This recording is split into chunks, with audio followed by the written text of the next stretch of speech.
Halo Sobat Ekspor, pernah nggak sih kalian dengar cerita tentang produk kayu dari Indonesia yang kualitasnya juara, tapi malah ditolak di luar negeri cuma karena satu hal ini? Iya, padahal dari segi mutu, kayu kita tuh nggak kalah sama negara manapun, karena masalahnya ada di legalitas. Makanya kamu wajib banget kenal sama yang namanya SVLK. Emang, kenapa penting banget? Dan siapa aja sih yang harus punya? Tenang, di video ini kita bakal bahas dari A sampai Z tentang SVLK dengan bahasa yang simple, nggak ribet, dan pastinya bikin kalian langsung paham.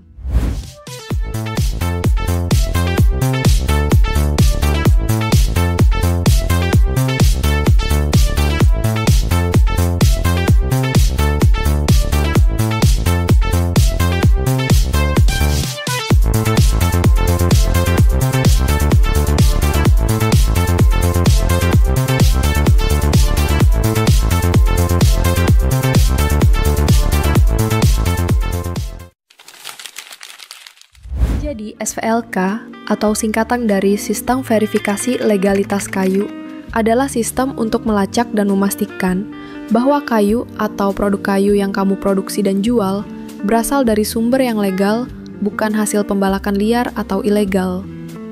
Sistem ini dibuat oleh KLHK, Kementerian Lingkungan Hidup dan Kehutanan, sebagai standar legalitas nasional agar produk kayu dari Indonesia bisa diterima secara global. Nah, kenapa sih SVLK itu penting? Karena tanpa SVLK, produk kamu bisa dianggap ilegal walaupun kamu produksi dengan jujur. Maka dari itu, SVLK ini bukan cuma soal dokumen biasa. 1. Jadi bukti legalitas produk kamu. 2. Meningkatkan daya tawar petani dan pelaku usaha lokal. 3. Meyakinkan buyer internasional bahwa produk kamu aman dan legal. 4. Langkah awal menuju sertifikasi hutan lestari sustainability. Kalau kamu sudah punya sertifikat SVLK, artinya kamu membawa nilai lebih, bukan hanya menjual kayu, tapi juga membawa kepercayaan yang sangat dihargai di pasar internasional.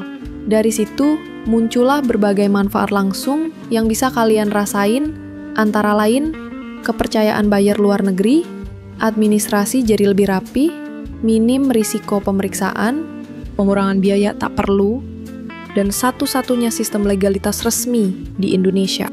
Nah, ini sering jadi pertanyaan yang bikin bingung. Apakah semua pelaku usaha wajib punya SVLK? Jawabannya tergantung jenis usahanya.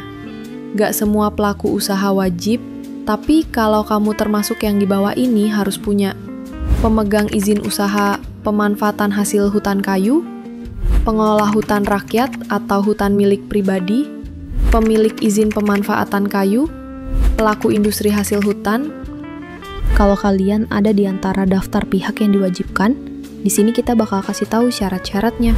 1. Dokumen legalitas usaha, seperti SIUP, NPWP, IUI, dan lain-lain. Memiliki akta pendirian. Izin gangguan, HO. Surat izin usaha perdagangan, SIUP, nomor pokok wajib pajak, NPWP, surat pengukuhan pengusaha kena pajak, SPPKP, dokumen AMDAL, UKL-UPL, SPPL, tanda daftar perusahaan, TDP, sertifikat keterampilan, SKT, izin usaha industri, IUI, rencana pemenuhan bahan baku industri, RPBB, pedagang kayu antar pulau terdaftar, jika ada, dokumen izin usaha industri primer hasil hutan kayu, IUI PHHK.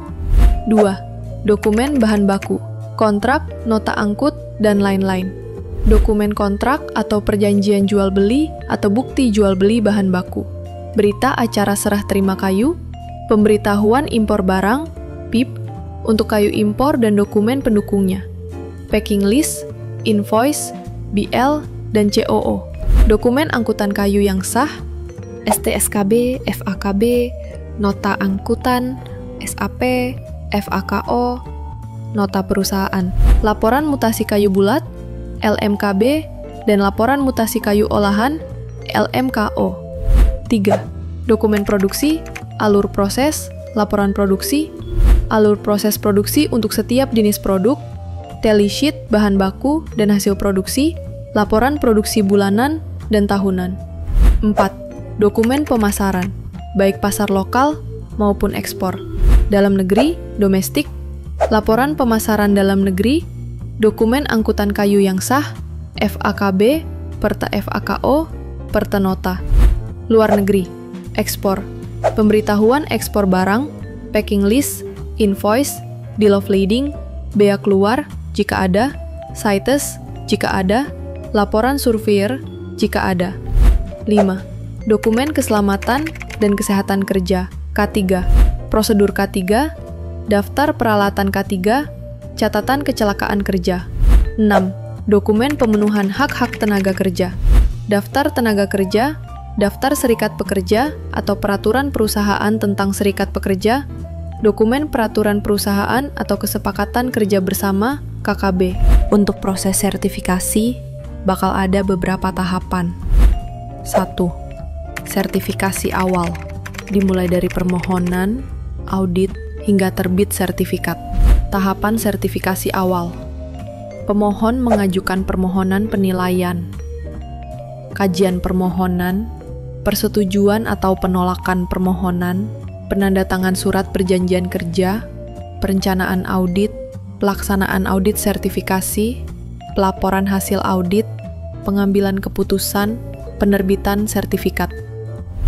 2. Penilikan rutin, untuk memastikan semua masih sesuai.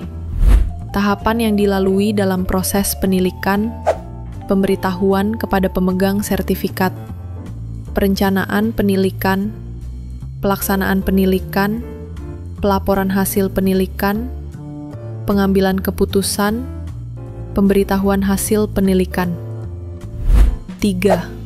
Sertifikasi kembali, resertifikasi, dilakukan jika masa berlaku sertifikat habis. 4. Audit khusus, kegiatan audit yang dilakukan apabila ada laporan pelanggaran atau ketidaksesuaian. Pemberitahuan kepada pemegang sertifikat terkait rencana audit khusus. Perencanaan audit, koordinasi dengan pihak terkait dengan pelaksanaan audit khusus. Pelaksanaan audit khusus, pelaporan hasil audit khusus, pengambilan keputusan, penyerahan laporan. Gimana Sobat Ekspor? Kalau kamu bergerak di bidang kayu, jangan anggap remeh SVLK.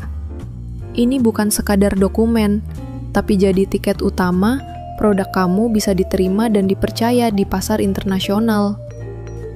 Sekarang udah makin paham kan, kenapa SVLK itu penting banget?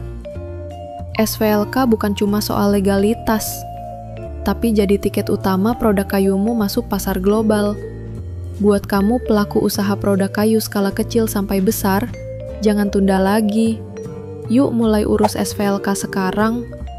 Cari tahu cara pengajuannya, konsultasi dengan lembaga sertifikasi terdaftar, dan lengkapi semua dokumen yang dibutuhkan. Jangan tunggu produkmu ditolak, baru panik. Dengan SVLK, kamu bangun usaha yang legal, dipercaya, dan siap ekspor kemana saja. Tetap semangat dan salam ekspor.